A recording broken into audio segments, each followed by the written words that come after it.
Our reading for today is Face and Heart by Francisco X. Alarcón to Juan Pablo Gutierrez.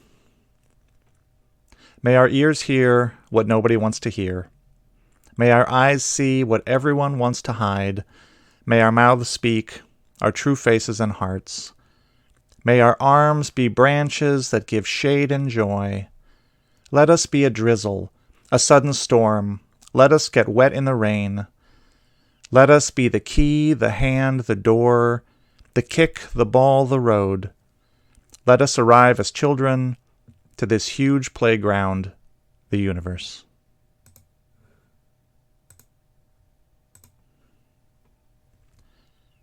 So I want to begin today by thanking Mike and Mark A. Burkhardt and Kevy Bailey and Burke Anderson for their gifts of special music for our service today. You know, what seems like a million years ago, I went to see this new Disney movie called Moana with my adult child Samantha. I should explain that a movie is kind of like Netflix, only it's intended to be watched inside like a special movie house on a big screen with strangers in this communal viewing experience, if you can imagine such a thing. So we saw this new animated Disney movie Moana with music by Lin-Manuel Miranda, the guy who did Hamilton, which you might also have heard of. And I remember walking out of the theater and complaining to Sam that although I loved the movie, I was disappointed with the music. And this is a true thing I said. I was disappointed because there just didn't seem to be any catchy standout songs the way we've come to expect for a new Disney movie. And then having said that, the theme song to Moana repeated over and over in my head approximately 9,000 times over the course of the next few days. And I thought, well played, Lin-Manuel Miranda, well played. And I say this because I've had Sing a Song playing on a loop in my head since Tuesday when I previewed it for special music for this week. So Mike and Marquet, congratulations. You are giving Lin-Manuel a run for his money. And now I have a bit of Diva the Wet-Nosed Spaniel layered on top of that. I always say I have the best job in the world. Part of that job every week is working with our music director, Linda Parr, to find and select music for worship. And part of that job this week has been listening to all of your submissions of holiday music. We ask you to send us just short recordings, 20 to 30 seconds of you playing or singing your favorite holiday song for us to share during worship this month. We're not asking for polished and professional, just you making music so we can share the joy of making music together. And lo and behold, you have been sending us your recordings, and lo and behold, it is joyful. They're just so wonderful. And please keep them coming. Keep sending these little snippets of joy. And so my job for this week has been to take in all of these snippets of joy. And I come home from my office every day just lifted up by it. Truthfully, you all have been lifting me up this week with your joy. Did I mention I have the best job in the world? And I have needed that lift because this week has been frankly frightening and terrible. 1 million new coronavirus infections just this week. We are all confronted every day with the news of this pandemic, which is raging out of control. And another part of my job is hearing your stories, and I can tell you now that every one of you now has a story of COVID, of someone close to you who has it, or has been exposed to it, of someone who is sick or anxious or waiting on a test result, of someone who is recovering and yet still coping with symptoms. Yes, there is a vaccine on the way, multiple vaccines. The long-awaited light at the end of the tunnel is beginning to appear. And yet every expert cautions us that this will get worse before it gets better, and we are in for a long, hard winter. And in the middle of all of this, it's not like all the other stresses and pains and losses of life have gone away. The pandemic just makes them all harder. So this is quite a month to pick joy as our theme for Sunday services. And when I began planning services for December with our theme of joy, the first line that came into my head was, "Joy comes in the morning." And I said, too biblical. But it stuck with me. Joy comes in the morning. That line comes from one of the Psalms, Psalm 30. And the Psalms in the Hebrew Bible are songs, by the way, S-O-N-G-S. Today we often read them or quote them or recite them like poems, but they were written originally to be music for worship, and there are often musical performance notes attached to them in the Bible. And they have been sung in one fashion or another continuously for thousands of years. And so this particular song, Psalm 30, has apparently also gotten stuck in my head over the years, just like that Moana song, because that line kept coming back to me. Joy comes in the morning. I had to look up the psalm, I admit, to get the full line. Weeping may endure for a night, but joy comes in the morning.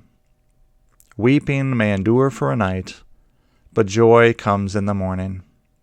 And I immediately thought, I am not going to preach on that in the middle of a pandemic at a time of national suffering. It is too Pollyanna-ish, and on top of that, I don't necessarily believe it. I know, and you probably know too, that grief often doesn't work like that. In the face of real loss, deep loss, the death of a loved one, the loss of a partner or a parent or a child, in the face of chronic illness or some permanent alteration of our condition, grief doesn't go away at dawn like magic. Sometimes grief is something we learn to live with as part of our new normal. Sometimes with grief, you don't ever get over it. You just get on with it, and eventually you make a new way. I found an echo of this psalm in an unlikely source, the science fiction author Ray Bradbury, who wrote this in a poem about joy and sorrow.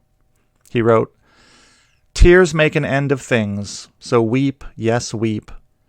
But joy says after that, not done. No, not by any means, not done. Take a breath and shout it out. That laugh, that cry, which says, begin again, so all's reborn, begun." The pain of the world crashes in on us. Pain in our bodies or pain in our hearts. Loss comes into our lives, grief comes into our lives, or the anticipation of grief, and the tide of sorrow sometimes overruns the walls of our defenses, and we are for a time covered over. And joy says, not done. What is joy, that it should speak to us so? Joy is not just another word for happiness. We can be happy, but not particularly joyful, a state we might perhaps call contentment. Happiness can coexist with resignation, but joy is not resigned. And we can be joyful amidst sorrow, even amidst grief. We can be joyful truly when our hearts are breaking. Joy is not a thought, or not just a thought. Joy lives in our bodies. Joy is a vibration. Joy is a trembling. When we are joyful, we literally jump up and down.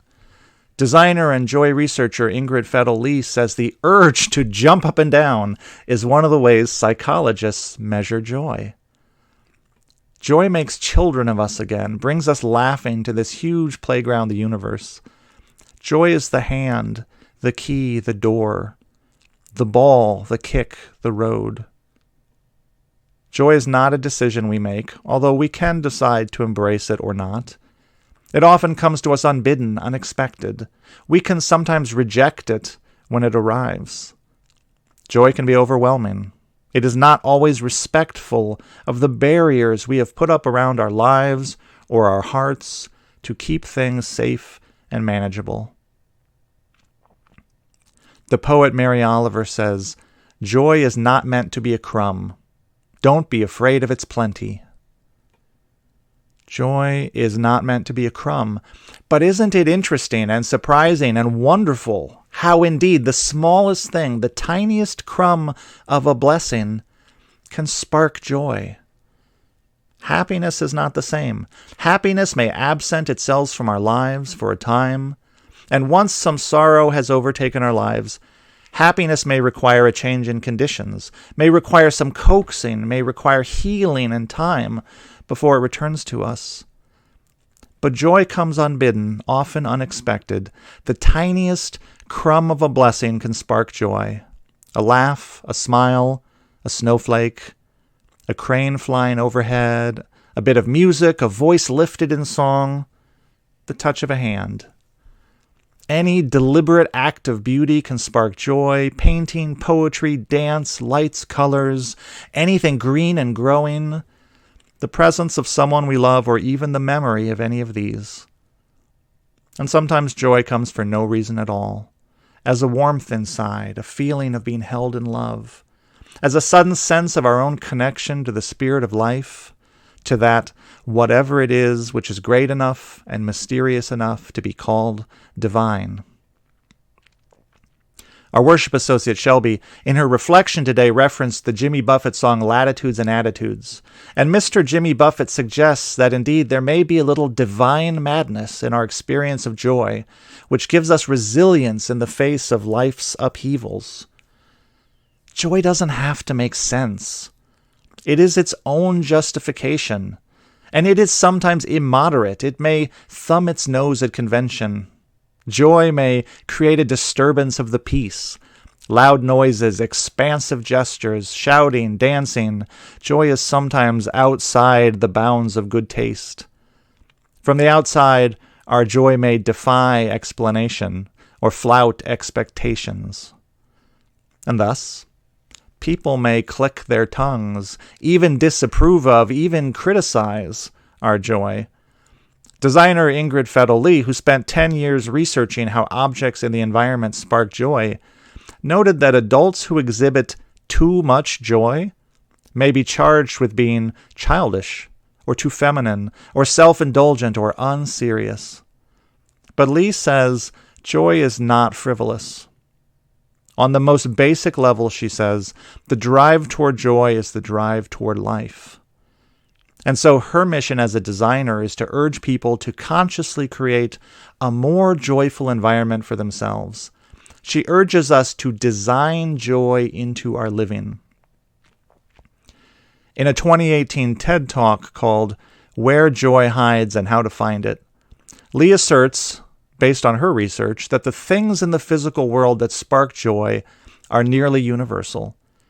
Cherry blossoms, bubbles, balloons, rainbows, fireworks, ice cream cones, especially with sprinkles. And from these, she teases out the physical properties, the aesthetics that elicit joy. Bright colors, round shapes, symmetry, a suggestion of abundance, a sense of lightness or elevation, a sense of surprise. And these visual cues correspond to qualities like energy, vibrancy, transcendence, prosperity, and harmony. And because the experience of joy is universal, it calls us back to what she calls our shared humanity in our common experience of the physical world. Despite our outer differences, we take joy in the same kinds of things.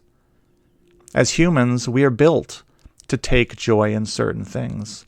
And so she urges us to surround ourselves with those things, to be conscious cultivators of joy in our environments, to bring into our lives and our spaces more color, lightness, softness, surprise, something living and lively.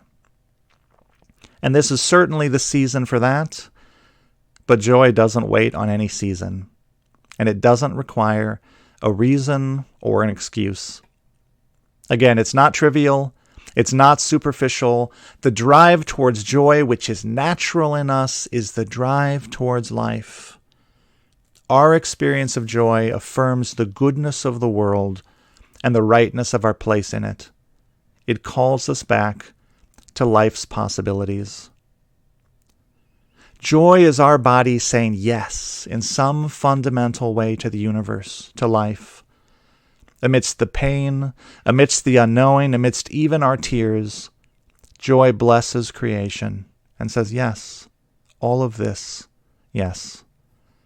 The hand, the key, the door, the ball, the kick, the road, yes, all of this.